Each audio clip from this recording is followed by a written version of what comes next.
اور مسلمانوں کے زعماء و علماء کو بری طرح کھٹکنے لگا، لہٰذا الحمرہ میں دو گروپ بن گئے۔ ایک طرف عائشہ، بوابدل اور ان کے خیر خواہ عمرا و درباری مسلم اشرافیہ اور ملٹری کمانڈر تھے، اور دوسری طرف خود سلطان، ثریا اور کئی خوشامدی عمرا و نواب۔ زیادہ تر لوگ ثریا سے یوں بھی خار کھاتے تھے کہ وہ نو مسلم اور ہسپانوی خون تھا، جبکہ عائشہ سید زادی اور بی بی فاطمہ کی اولاد میں سے تھی، اور کئی شہزادوں اور شہزادیوں کی خالہ، پھپھی، ممانی، چاچی وغیرہ تھی۔ یعنی اس وقت الحمرہ میں ثریا سے زیادہ عائشہ کا اثر و رسوخ تھا۔ سلطان کے بھائی زاغل نے جو ثریا کو پکڑ کے لایا تھا، اس زاغل نے حالات کو بے قابو ہوتے دیکھا تو اس نے سلطان کو مشورہ دیا کہ وہ جس قدر جلد ہو سکے ثریا سے دامن چھڑا لے، حالانکہ اس کی ساری ہمدردیاں اپنے بھائی اور ثریا اور اس کے بچوں کے ساتھ تھی، اور وہ آخر دم تک ثریا اور اس کے دونوں بیٹوں کا وفادار رہا۔ قرطبہ اور غرناطہ کا قاہر اور زبردست سلطان ابو الحسن، جس کے حملوں اور پیش قدمیوں سے عیسائی حکمران خوفزدہ رہتے تھے، اب ایک عورت کے عشق میں پاگل ہو کر اپنی سلطنت اور زندگی داؤ پر لگا کر بیٹھا تھا۔ اس کا دربار سازشوں اور شورشوں کی آماج گاہ بن گیا، اس کی اپنی صلاحیتیں ماند پڑ گئیں۔ عائشہ اور اس کے ساتھیوں نے بغاوت کر کے 1482 میں اسے تخت سے معزول کر دیا، یعنی بڑے بیٹے اور بڑی بیوی نے اس کو تخت سے معزول کر دیا، اور اس کے بیٹے بوابدل کو سلطان بنا دیا۔ مگر ایک سال بعد 1483 میں سلطان ابو الحسن نے جنگ کر کے اپنا تخت واپس لے لیا، مگر شورشوں اور تخریبی و سازشی سرگرمیوں کی وجہ سے وہ 2 سال بعد 1485 میں انتقال کر گیا۔ اس کے بعد اس کا بھائی ابو عبداللہ زاغل 1485 میں سلطان بنا، لیکن 1 سال بعد ہی اپنی بھابھی اور بھتیجے کی سازشوں کی وجہ سے دستبردار ہو کر تخت 1486 میں بوابدل کے حوالے کر دیا، جو محمد 12 کے نام سے تخت نشین ہوا۔ جب 1492 میں اس نے الحمرہ پیلس بادشاہ فرڈینینڈ اور ملکہ ازابیلا کے حوالے کیا تو زاغل نے بہت احتجاج کیا اور فوجی امداد حاصل کرنے کے لیے مراکش گیا زاغل، جہاں 1494 میں اسے فیض کے حکمران نے بوابدل کے کہنے پر گرفتار کر کے اندھا کر دیا۔ غرناطہ کے سقوط کے بعد ثریا قرطبہ چلی گئی۔ اس نے بادشاہ فرڈینینڈ سے اجازت مانگی کہ وہ اپنے دونوں بچوں نصر اور سعد کو مراکش بھیج دے، جہاں وہ اپنے باپ کے مذہب کے مطابق زندگی گزار سکیں، مگر اسے اجازت نہ ملی۔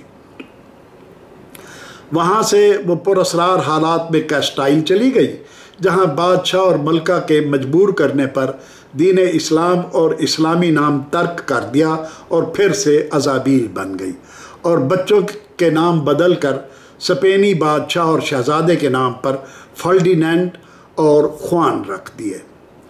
جلد ہی ان کی زندگی میں انقلاب آیا اور ملکہ ایزابیلا کی چہیتی بن کر سابق ملکہ غرناطہ کی حیثیت سے زندگی گزارنے لگی۔